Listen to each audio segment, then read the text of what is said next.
Ladies and gentlemen, welcome to Warcraft Weekly, episode number 6. And this is your weekly news show, taking a look at everything that's been happening in the world of Azeroth. Today's date is the 27th of September, and we're going to be taking a look at everything that's been happening in the past 7 days. In the news this week, in order to get prepared for the upcoming release of the patch 6.0.2 pre-Warlords of Draenor patch, the patch data is now available to download using the background downloader, which is done through the Battle.net client. There's roughly around 10 gigs worth of data to be downloaded, so you need to kind of make sure that you do have enough space on your hard drive. And you can make changes to your download settings within the Battle.net desktop client by clicking on the settings menu. While it's not strictly Warcraft news, earlier on in the week, Mike Morhaime revealed that Project Titan has now been cancelled. The game had been in development for 7 years, and it was only last year that they scrapped what they'd done so far in order to start over with new technology that had become available to them.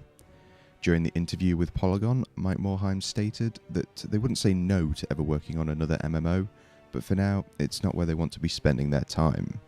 Chris Metzen also stated that they're going to continue support for World of Warcraft, and his personal hope is that they will support it forever.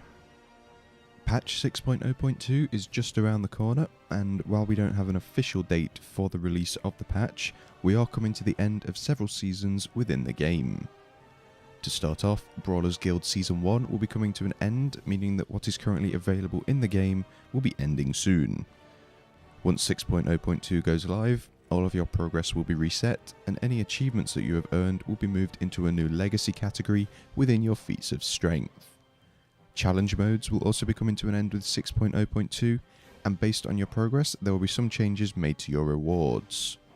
For Bronze, the Undaunted title will become account-wide. For Silver, the Phoenix mounts will also become account-wide. For Gold, the class sets will remain character-specific, and Realm Best titles are also going to be removed and replaced with new titles come Warlords of Draenor. It's also worth noting that once Warlords of Draenor is released, Garrosh Hellscream will no longer be dropping his heirlooms, and once 6.0.2 goes live, you will no longer be able to start the legendary questline, which is something we touched on in last week's news. Earlier on in the week, we got to take a look at the goodies that will be available across Blizzard games if you are to attend Blizzcon or purchase the virtual ticket, which is now on sale. For World of Warcraft, you're going to get the Gromlock pet, which again is something that we took a look at in last week's news. For Hearthstone, you're going to get the Blizzard 2014 card back.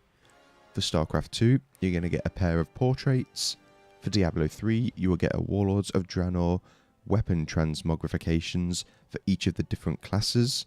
And for Heroes of the Storm, you're going to get a new Nexus mount and a portrait. With the Warlords of Draenor pre-patch, a new feature called Undelete Character is going to be introduced to the game. And this feature does pretty much what its name is, and it will allow you to undelete characters that you've previously deleted from the game. However, there are a few limitations. Characters that are under level 10 and Death Knights at level 55 can't be undeleted. Characters between level 10 and 29 can't be recovered after 90 days. Characters between level 30 and 49 can't be recovered after 120 days, and all characters above level 50 can be undeleted at any time.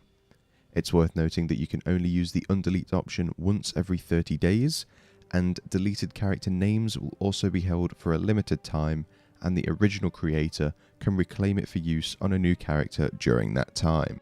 Blizzard have released the second part in the Garrisons blog post series, this time taking a look at what you're able to do with each different tier of garrison that you have. Now, unfortunately, we don't have time to go through everything that was in this post here, but the post does go into quite a bit of detail, and if you are interested in putting time and effort into your garrisons in Warlords of Draenor, then we highly recommend that you go and give the post a read. Ian Hazakostis, otherwise known as Watcher, has provided some updates for us in the Post-Squish legacy content feedback thread, in order to let us know how the tuning is currently going.